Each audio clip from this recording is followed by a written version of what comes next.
নমস্কার, অ্যাস্ট্রোচিক চ্যানেলে আসার জন্য সকলকে অসংখ্য ধন্যবাদ। আজ আমরা আলোচনা করব দেবগুরু বৃহস্পতির রাশি পরিবর্তন সমস্ত তুলা রাশির জাতক জাতিকাদের ক্ষেত্রে কিরূপ পরিবর্তন আনতে চলেছে সেই সম্পর্কে আজকের আমাদের এই আলোচনা। সমস্ত বিষয় সম্পর্কে আপনাদের সামনে তুলে ধরার চেষ্টা করব আজকের এই ভিডিওর মাধ্যমে। তাই ভিডিওটি স্কিপ না করে একটু মনোযোগ সহকারে শোনার চেষ্টা করবে। আজকের এই আলোচনা চন্দ্র রাশির উপর আধারিত এবং এটি একটি সার্বিকভাবে আলোচনা, অর্থাৎ আপনাদের নিজস্ব জন্মছকের সামান্য ভিন্নতা কিন্তু অবশ্যই পরিলক্ষিত হতে পারে। দেখুন, বর্তমানে দেবগুরু বৃহস্পতি বিরাজমান রয়েছে আপনাদের 8th হাউস এবং 14ই মে রাত্রি 10:35 দীর্ঘ 12 বছর পর আপনাদের 9th হাউস অর্থাৎ ভাগ্যস্থানে গোচর করেছে এবং এই 9th হাউসেই কিন্তু 15ই মে 2025 থেকে শুরু করে 2রা জুন 2026 পর্যন্ত দেবগুরু বৃহস্পতি বিরাজমান থাকছে। তবে মধ্যবর্তী মাত্র 2টি মাস, অক্টোবর থেকে শুরু করে ডিসেম্বরের 5 তারিখ, এই সময়কালটাই কিন্তু আবার দেবগুরু বৃহস্পতি থাকছে আপনাদের 10th হাউস অর্থাৎ যেটা কর্মস্থান। এবার আজকের আমাদের এই আলোচনা কিন্তু আগামী 11 মাসকে ভিত্তি করে, যেখানে কিনা দেবগুরু বৃহস্পতি স্বয়ং থাকছে, মানে 9th হাউসকে ঘিরে। মানে এটা সমস্ত তুলা রাশির মানুষদের ক্ষেত্রে ক্লিয়ার কি আগামী 11টা মাস দেবগুরু বৃহস্পতি কিন্তু আপনাদের 9th হাউসে থাকছে, অর্থাৎ যেটা কিনা ভাগ্যস্থান।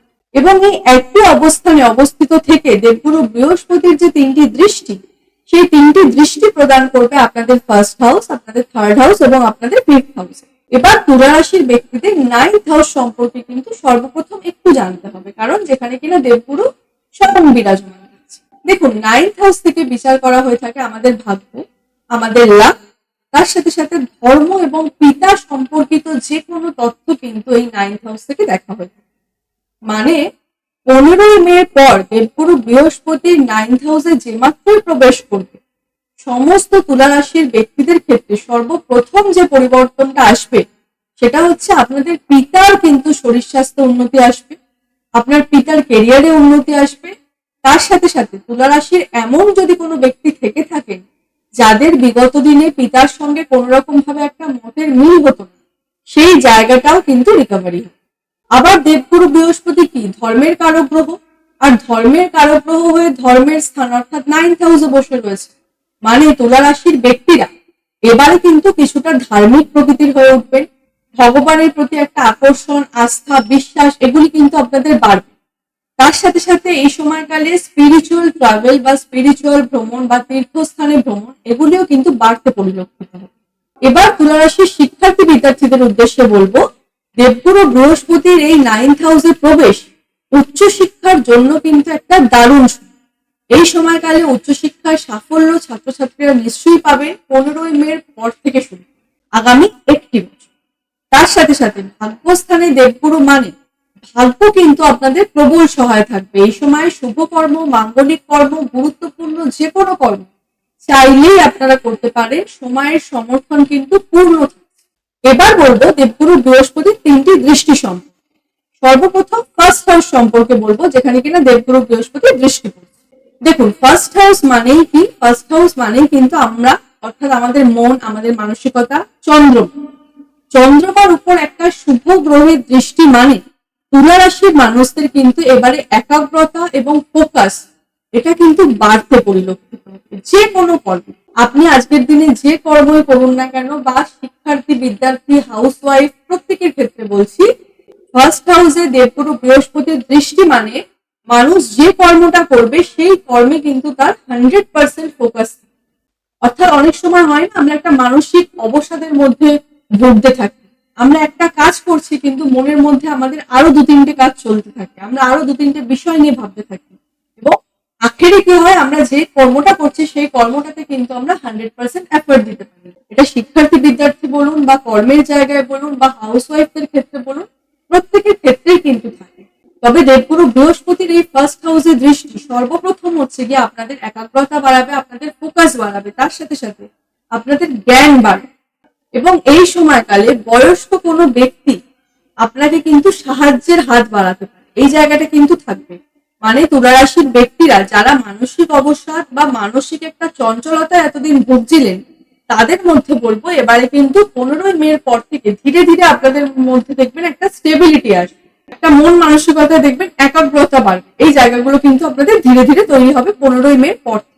আবার গুরুর দৃষ্টি আপনাদের থার্ড হাউসেও থাকছে, আর আপনাদের রাশি সাপেক্ষে থার্ড হাউস হয়ে থাকে কিন্তু ধনু রাশি, যে কিনা বৃহস্পতি স্বয়ং। অর্থাৎ থার্ড হাউসের দৃষ্টি তুলা রাশির ব্যক্তিরা যারা অনলাইন কোনো কার্যকলাপ করে থাকেন, কোন রকম ভাবে ক্রিয়েটিভ ফিল্ডের সঙ্গে জড়িত রয়েছেন, ডিজিটাল মার্কেটিং, ইনফ্লুয়েন্সার বা বিভিন্ন ভাবে কোনো চ্যানেল চালিয়ে থাকেন অনলাইনে, তাদের জন্য কিন্তু একটা দারুণ সময়কাল। কর্মে এই সময়কালে কিন্তু আগামী একটি বছরে আপনারা একটা উন্নতি কিন্তু প্রবলভাবে পরিলক্ষিত করতে পারবেন। তার সাথে সাথে এই সময়কালে ছোট ভাই বোনের সাথে কিন্তু সম্পর্কে উন্নতি বা সম্পর্কে মজবুতি এটাও কিন্তু আসবে। যারা এই সময়কালে ট্যুর অ্যান্ড ট্রাভেলস এর কাজ করে থাকেন বা ট্রান্সপোর্টেশনের কাজ করে থাকেন তাদের জন্য একটা ভালো সময়।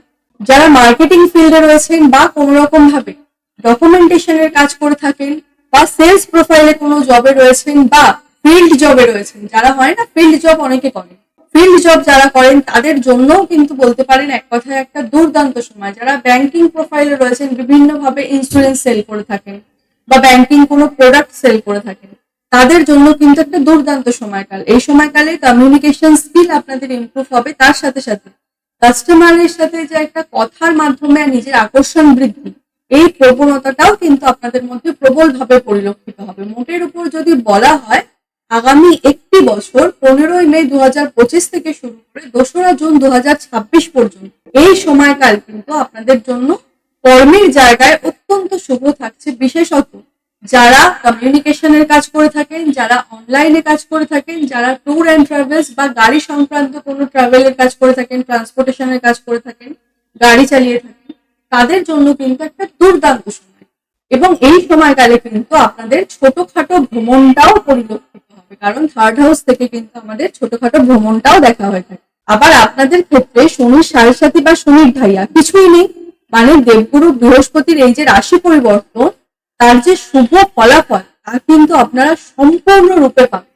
কারণ একটা কথা কিন্তু সর্বদা মাথায় রাখবেন, দেবগুরু বৃহস্পতির দৃষ্টিতে রয়েছে অমৃত। সে যেখানে দৃষ্টি দেয় সেই ঘর সম্পর্কিত জায়গায় কিন্তু আমাদেরকে পজিটিভ প্রভাবটাই দেয়, কখনো কিন্তু নেগেটিভ প্রভাব দেয় না।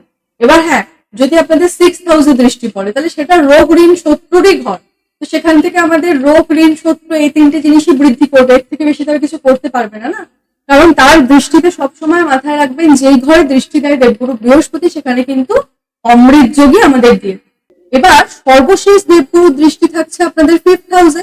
আর 5th হাউস থেকে কি দেখা হয়? 5th হাউস থেকে দেখা হয়ে থাকে আমাদের প্রেম জীবন, আমাদের শিক্ষা এবং সন্তান সম্পর্কিত যে কোনো তথ্যও কিন্তু এই 5th হাউস থেকেই দেখা হয়ে থাকে। মানে শিক্ষার্থী বিদ্যার্থীরা 9th হাউসে রয়েছে, 9th হাউসে দেবগুরু বৃহস্পতি বিরাজমান, মানে উচ্চ শিক্ষার ক্ষেত্রে ভালো। আবার 5th হাউসে দেবগুরু বৃহস্পতির দৃষ্টি মানে যারা প্রাথমিক শিক্ষায় জড়িত রয়েছেন বা ওভারঅল শিক্ষার ক্ষেত্রে, এডুকেশন সিস্টেমের ক্ষেত্রে বলতে পারেন একটা দুর্দান্ত সময়। এই সময়কালে কিন্তু শিক্ষার্থী বিদ্যার্থীরা যদি একটুখানি নিজেদের মনোযোগটা বসান না, আপনাদের রেজাল্ট কিন্তু অত্যন্ত ভালো হবে। তার সাথে সাথে পড়াশোনার ব্যাপারে যে কোনো গুরুত্বপূর্ণ ডিসিশন চাইলেই কিন্তু এই সময়কালে আপনারা নিতে পারেন। 15ই মে পরবর্তী সময়কাল থেকে শুরু করে আগামী একটি বছর যথেষ্ট ভালো থাকবে শিক্ষার্থী বিদ্যার্থীদের জন্য। আবার সন্তানহীন মায়েরা যারা রয়েছেন তাদের জন্য বলবো সন্তান প্রাপ্তির সম্ভাবনা কিন্তু এই সময়কালে প্রবল ভাবে তৈরি হবে আগামী একটি বছরে। তুলা রাশির ব্যক্তিরা যারা বিভিন্ন ভাবে প্রেম জীবনের সঙ্গে জড়িত রয়েছেন তাদের ক্ষেত্রে বলবো, যদি আজকের দিনে বর্তমানে কারোর সম্পর্ক এরকম থেকে থাকে যে একে অপরের সঙ্গে কথা হয় না, তাদের জন্য বলবো 15ই মে পর থেকে শুরু করে সেপ্টেম্বর মাস এই সময়কালের মধ্যে কিন্তু পুনরায় সম্পর্ক জোড়া লাগার একটা প্রবল সম্ভাবনা প্রেম জীবনে কিন্তু তৈরি হবে। আর প্রেম জীবনের ক্ষেত্রে আগামী একটি বছর সমস্ত তুলা রাশির মানুষদের ক্ষেত্রে বলছি একটা দুর্দান্ত কিন্তু সময়কাল অত্যন্ত পক্ষে থাকছে। দেবগুরু বৃহস্পতির এই যে ট্রানজিট তা কিন্তু তুলা রাশির সমস্ত ব্যক্তিদের ক্ষেত্রে অত্যন্ত শুভ পরিবর্তনে নিয়ে আসছে, নেগেটিভ কোনো দিক কিন্তু থাকছে না। মোটের উপর এই ট্রানজিট কিন্তু অত্যন্ত ভালো থাকবে, আপনারা নিশ্চিন্ত থাকতে পারেন। আজকের মতো আলোচনাটি এই পর্যন্তই। অনুষ্ঠানটি কেমন লাগলো অবশ্যই জানাবেন। সকলে সুস্থ থাকবেন, ভালো থাকবেন, সকলের মনস্কামনা পূর্ণ হোক, এই আশা রেখে আজকের এই অনুষ্ঠানটি এখানেই সমাপ্তি করলাম। ধন্যবাদ।